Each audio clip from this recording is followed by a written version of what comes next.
I want you to think about this here. In your entire lifetime, how much money has gone through your hands? How much? Let me explain to you what I mean by this.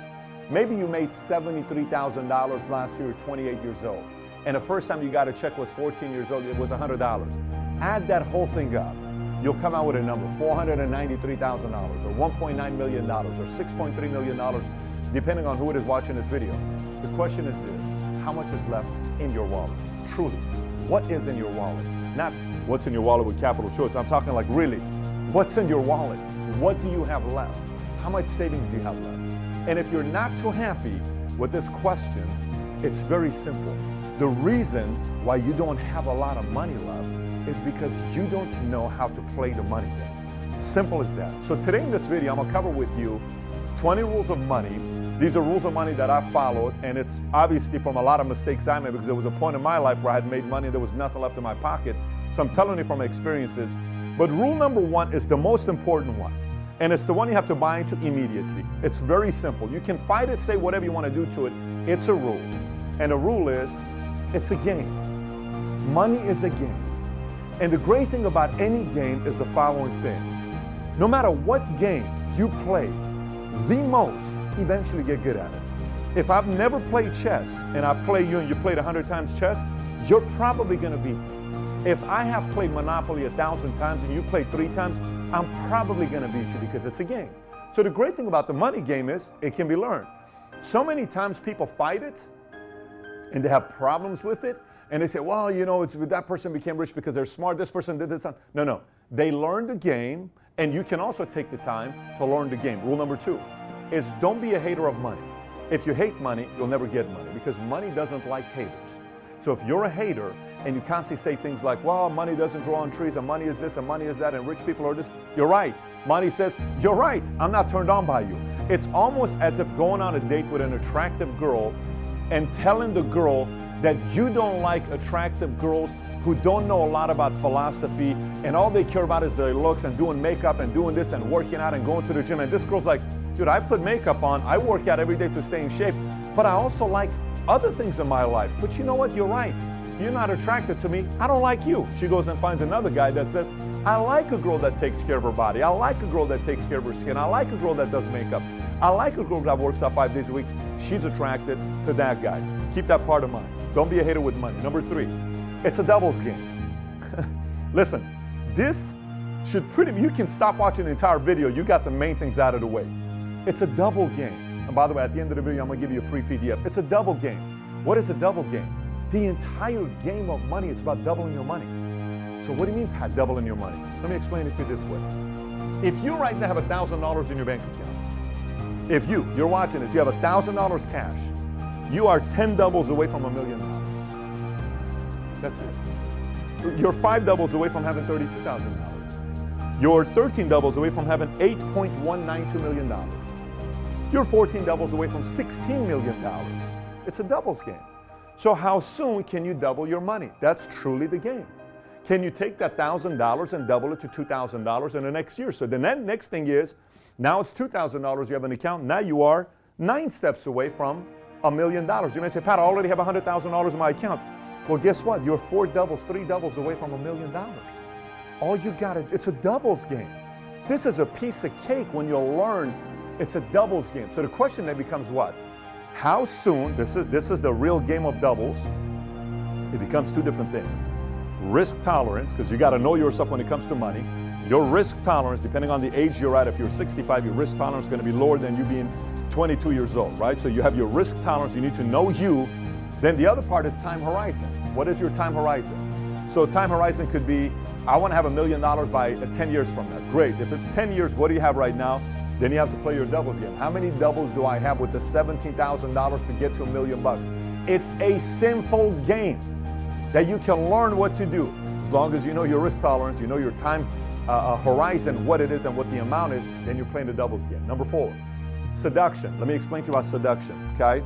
Listen, I use the analogy with ladies because it's just how it is, okay? Money likes to be seduced. Money's attracted to seducers. Just like a woman doesn't like a desperate man, money doesn't like desperate people. Money's not attracted to desperate people who want it so bad because they want to make this money and show it off to everybody. No. Money seduce. You need to seduce money. Seduce money, and all of a sudden money says, oof, I like this guy. I like this girl. Oh my gosh, I'm turned on to you. Don't let money seduce you. You seduce money. It's a seduction game. So whoever learns the seduction game with money, all of a sudden money starts coming from all over the place to you because money is turned on by people that know exactly what they're doing. Money likes investors who know what they're doing. Okay? A girl goes on a date with a guy that knows what he's doing, she's most likely to come back, and then there's experience. So learn how to seduce money. Once you learn this whole thing, you'll get better at this game as well. Next, timing.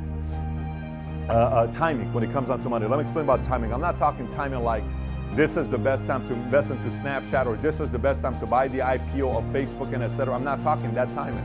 Although that's a whole different conversation with timing.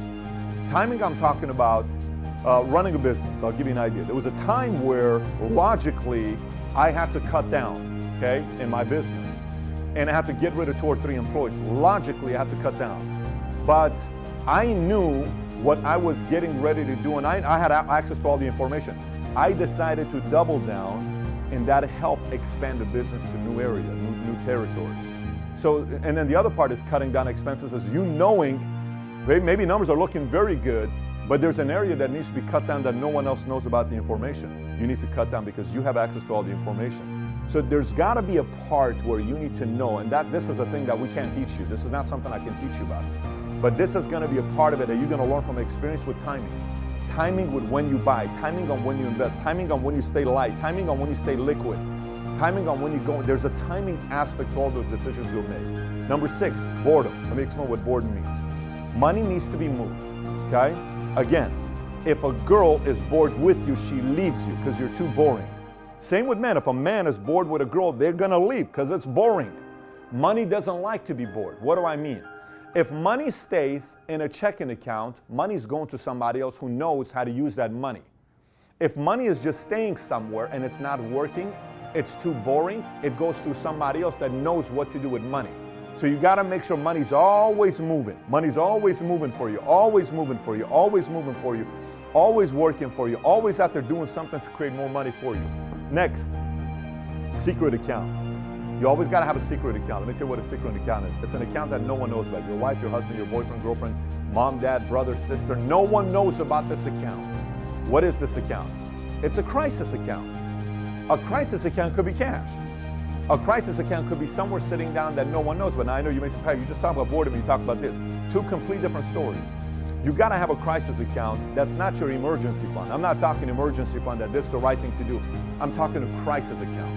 What saved the business when we were going through difficult times and our company's checking account went to $13,000 to have payroll, commissions, everything, $13,000, where we're about to shut down the company. It's this close. We're about to shut down the company. What saved us was the crisis account that I had. No one knew about. That money showed up, put it back into the business, saved us, we lasted, we made it through the tough times, and now we're here where we are today. But it's because I had a secret crisis account no one else knew about. You always need to have a secret crisis account. Number 8, don't drive first class until you have $10 million in a bank account. I see so many people spending $2,000 on a flight where they can spend $400. Listen, I'm 6'4", 6'5", 240, and do you know how many times till today I've paid first class? 0. I don't pay first class. Other people pay for my first class, but I don't pay first class. I've been paid first class, I've flown first class many, many times because I have the miles or people pay for my flight. I don't pay first class. And why is that? Here's how I did the math. Now, obviously, I can afford to do it, no problem. But here's how I did the math. You're trying to tell me $2,000 for a first-class flight, and I can get $500 for the same flight. That's $1,500 times 9 flights in a month. That's 9,000. That's 9 times what? $1,500 is $13,500, some number like that. You know what I can do with that number? That's 4 employees. That's marketing. That's expansion. There's over a year. That's $200,000, $180,000. Why am I going to waste that money? That's an executive I can bring in. That's 2 incredible employees I can bring in. I don't pay first class. Other people pay first class. Once you get $10 million and you want to do it, that's great. At that point, you may want to get yourself a private jet, but don't fly first class. Next, comp plan. Let me explain to you what I mean by comp plan. So, no matter what country you live in, okay, I get emails from 100+ countries around the world, and Some of you guys and I talk through your communistic system, how you're upset, and you ask me what to do, and I tell you, if it's not going to change, you have to leave. You have to leave a communistic regime you're a part of. Some of you are in socialistic places, France, Texas, Spain. You're upset with the taxes being at where it's at, and I tell you, if you don't see the horizon changing, you need to adjust. But regardless of where you're at, rule number one about your comp plan. Your comp plan of whatever country you live in is your taxes. Study how you get taxed, because that's your comp plan. And let me explain to you why the comp plan in America does so well. A lot of people say things like this. They'll say, you know what? I can't believe the tax structure in America benefits business owners.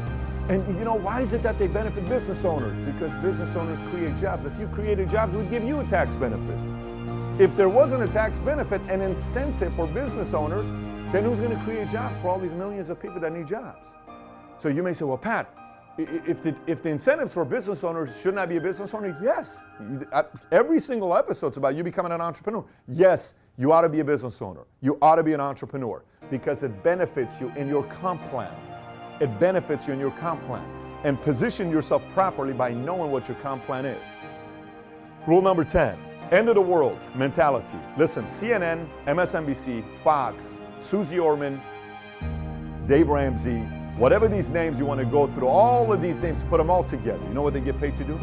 They get paid to sell crisis. Because if it happens, you got to be ready for it, okay? And so what happens a lot of times is people get afraid and they think it's the end of the world. And like that 2008, when the market crisis took place, the market went all the way down to 6,000 some, Dow Jones did, everybody started pulling their money out. It's at $21,000 today, 21,000 points today. Imagine if you left the money in. How much compounding money was lost? Simply because you thought it was the end of the world. Simply because you thought there was a nuclear world that was going to happen all over the world. By the way, let me explain to you. If truly a nuclear war is going to happen, do you really think your money matters? Come on. We're not going to exist. So you got to act as if there's no nuclear war that's going to take place and panic so much when everybody tells you everything. And you got to learn how to manage those times when 90% of the world thinks it's the end of the world. You got to be ready. So how do you do that? Let me explain. I was part of the community that thought it's always the end of the world until I realized how you become wealthy is during this time. During this time when it's the end of the world, you know who wins? Those who have cash. This is why it's important to have cash set aside. And I'm not talking boredom money. I'm talking cash set aside when it's the end of the world for you to buy stuff. Every time crisis takes place, a lot of people become wealthy. A lot of people become wealthy because everything's on sale. Everything's on sale when there's crisis. People sell their exotics because they can't afford it.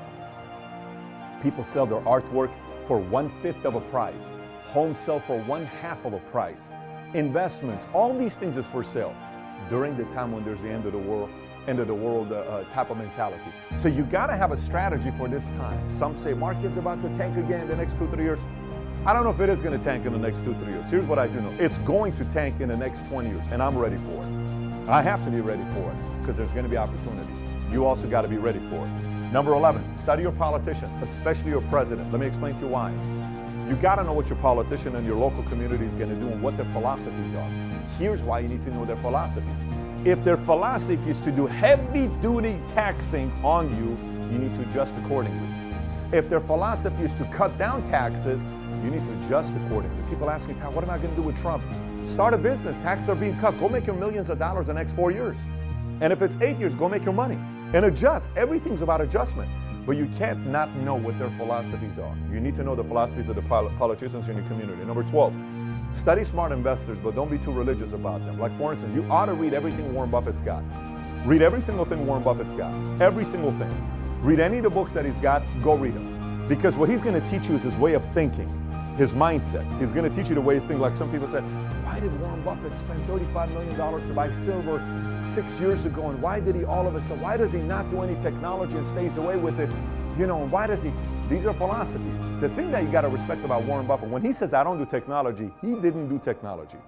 So he stuck to a philosophy long enough until it worked. Study smart investors. Number 13, play your game. Don't compare. Let me explain. This is extremely problematic to a lot of people because let's just say on this doubles game, you're here. And let's just say your cousin is here. Why are you comparing yourself to him? You need to play your doubles game. Let's say you're here. Let's say your best friend is here. It's not the same game. He's 4 doubles ahead of you. It's not the same game. You just got to make sure you play your game. You can't say I'm going to play my game at the level of what the other guys are, because when you do it that way, you make reckless decisions and you lose a double. You don't want to lose doubles. You want to gain doubles. I don't know. I hope I'm making sense to you. You don't want to go backwards. And anytime you focus on this guy, you sometimes go backwards. Focus on your game. Focus on your strategies. Focus on your time horizon. Focus on your risk tolerance and play according to that game. Your vision may not be to be a billionaire. Your vision may not be to go out there and do something very big. Your vision may not be to be a person that's got 150 million bucks. Your vision may not be to be a decamillionaire. Your vision may be, I want to one day have $2 million. That's all good. Play to that game and put a plan next to it. Play to that game, but don't constantly compare yourself to other people. Okay, next, index. A lot of people say, well, as long as you beat the index. Okay, as long as you beat the index. I am more concerned of beating my goals than I am about beating the index. I'm not worried about beating the index. I'm worried about beating my goals. What is my goal? What is the deadline? I want to beat that number because it's mine. That's what I'm committed to. What is my deadline? I'm committed to this. I'm not committed to the index. I'm committed to this. Maybe I need to do a lot more than what the index is doing because this is why I'm in business. In business, I can control the amount of growth I'm going to have on my income.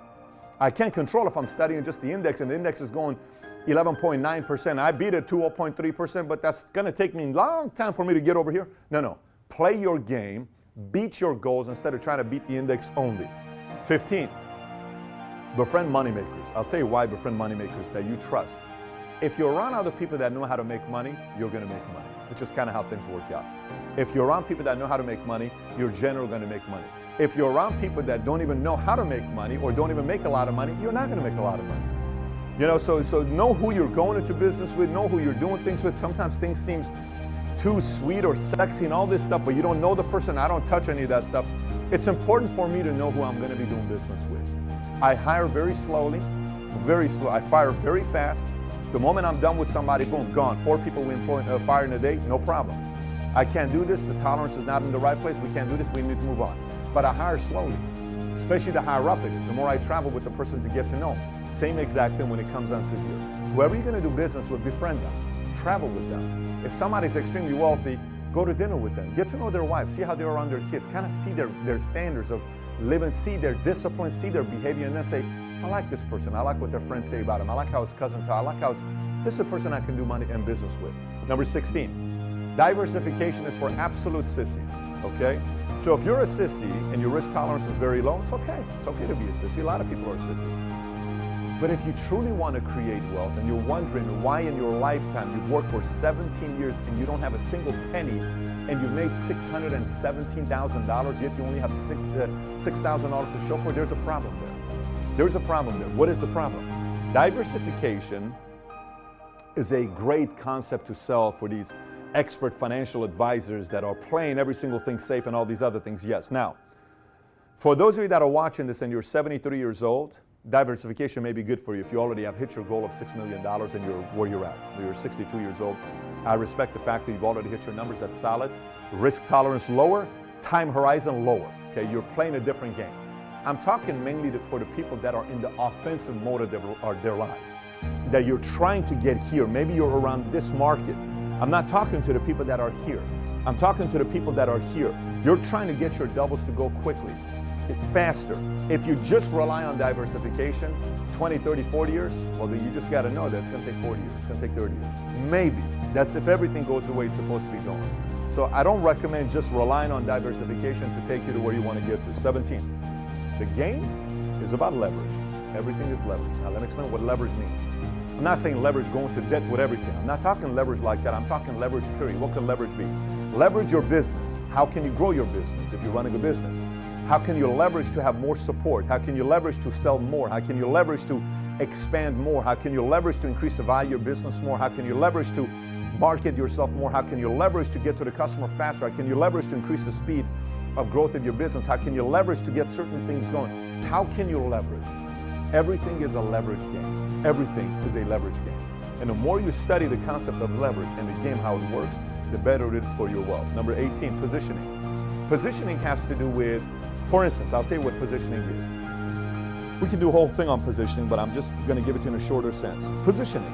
If I'm going to go work at a company and I'm going to have a piece of the equity and I'm going to position myself to own a piece of that company and it's going to go public, that's smart positioning. That's very, very smart positioning. Tom over here, who's our president, Tom created his wealth by positioning. He went and positioned himself in certain places and participated in the victory by owning a piece, and he positioned himself. Sometimes it's positioning. Sometimes it's who you're running with. A lot of times people say, well, you know, I'm making great income with this company I'm at. Yeah, but you haven't positioned yourself here because there's no backing on the equity.